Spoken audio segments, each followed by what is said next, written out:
Herzlich willkommen, Sianamgela, and welcome to the Bundesliga Connection with Kres Harrington on the SL Podcast in partnership with DW Berlin.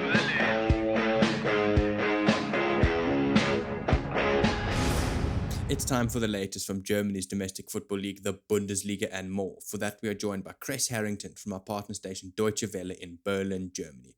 Kres, on Sunday evening, Bayern set a new record with a 4-1 landslide win over Hertha Berlin. Tell us more. Yeah, well, Joshua Kimmich said it best after the match. We had a very attack-minded side. They had over 30 shots on goal. And the 4 goals bring Bayern's tally of goals after 20 rounds up to 65. That's a new league record. If they keep the pace up, they'll end with over 100 goals, 111 to be exact. You know, one shock in this match, no Lewandowski on the score sheet. It was Tolisso, Thomas Muller. You know, he netted his 135th Bundesliga goal. And also, it was the 100th goal under the Nagelsmann era, which just goes to show how much offensive-minded, Julian Nagelsmann is. Leroy Sané looked great. He had a goal and actually had a goal called off. Serge Gnabry, another winger, has been outstanding. He's reached double figures for goals in his first 6 Bundesliga seasons, and that's remarkable. He's the first player to do that, since Claudio Pizarro, if you don't know that name, a legend for Werder Bremen in the Bundesliga. But all in all, Bayern Munich, you just punching above, head and shoulders above their competition right now. There was a bit of pressure on their heels due to Dortmund's victory, prior to the Sunday kickoff, but all in all, just pure domination, from top to bottom in this particular match. Yeah, I don't think anyone's going to really be able to catch up to Bayern Munich, at this rate. When you look at the other players contributing, especially Carino Tolisso, he's been kind of on the scoring side of things lately. He's picked up a couple of goals. He was in talks, maybe unhappy with the club, but now it looks like the club is more interested in signing him because he has come through in key moments to get the offense started, this past Sunday. But all in all, Bayern, look like Bayern have always looked in the Bundesliga, pure domination, and this recent match was no different. Dortmund got ejected from the German Super Cup by St. Pauli, but they did manage to squeeze out a victory over Hoffenheim.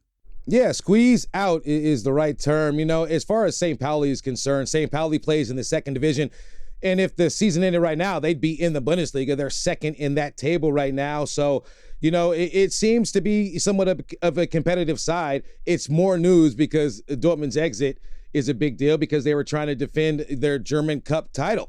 Kind of like the Tampa Bay Buccaneers, if you follow the NFL. Tom Brady and company, lost out on their chance to repeat, and Dortmund followed suit with the German Cup with their ejection at the hands of St. Pauli. Now, over to the Bundesliga, Dortmund is one side that have benefited from a league-high 3 own goals this season, and this match wasn't even different. It wasn't any different.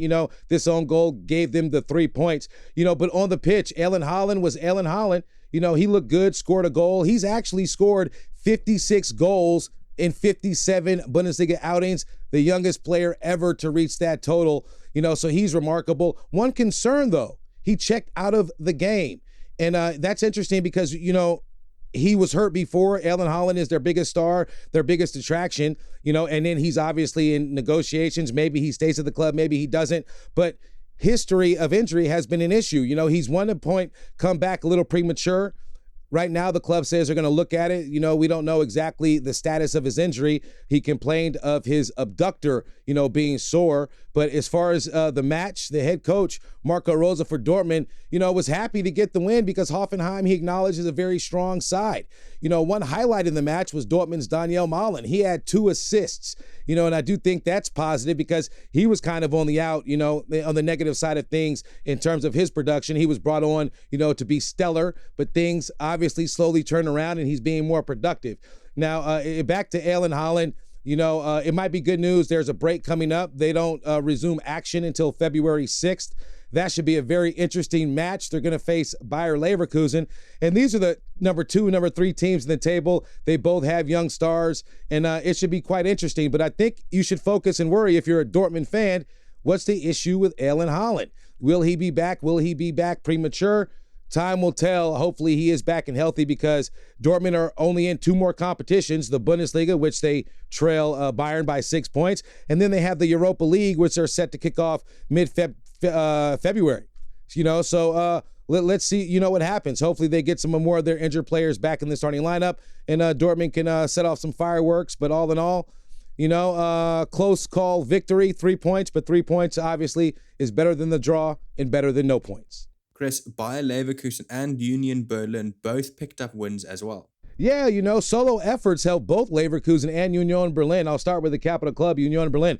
Max Kruse, the seasoned vet, he netted the brace. That's all they needed, to get their 3 points. But Bayer Leverkusen, a bit more impressive. Moussa Diaby netted his first Bundesliga hat trick, and that helped. They demolished their opposition 5-1. But Diaby is an extraordinary talent. He's one of the fastest players in the Bundesliga. He's cocked at 21 miles per hour, which is unbelievable. His teammates chimed in, after his maiden hat trick in the top flight here in Germany, saying, hey, when you have a player that fast, you have to give him the ball, as much as you can. And it was no shock to his teammates because clearly Diaby must blaze his opponents during training, on a weekly basis. So it's good to see young players like him stand out, and he was named the player of the match day for his extraordinary performance. So salute to him and Union Berlin. I mean, they both climbed in the table. They're number 3 and 4, so that is something to show for it. The Champions League places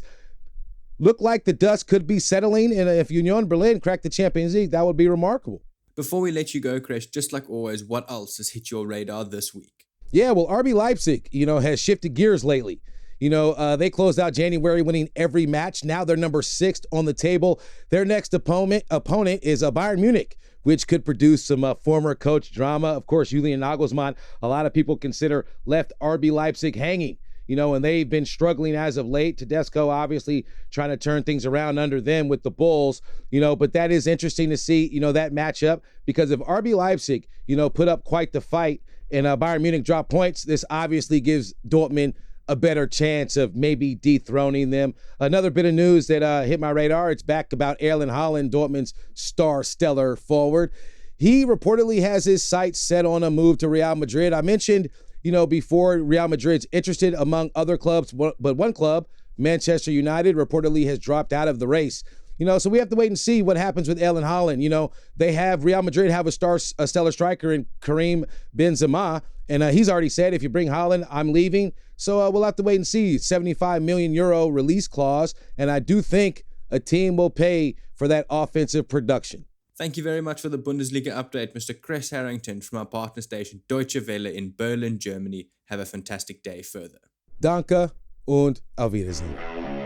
The Bundesliga Connection is a team effort driven by the following incredible individuals. The show is hosted by Aidan Hewitt and Kres Harrington. It is produced by Kres Harrington. It is edited by Aidan Hewitt and Uli Presch, and graphics are provided by David Scullard.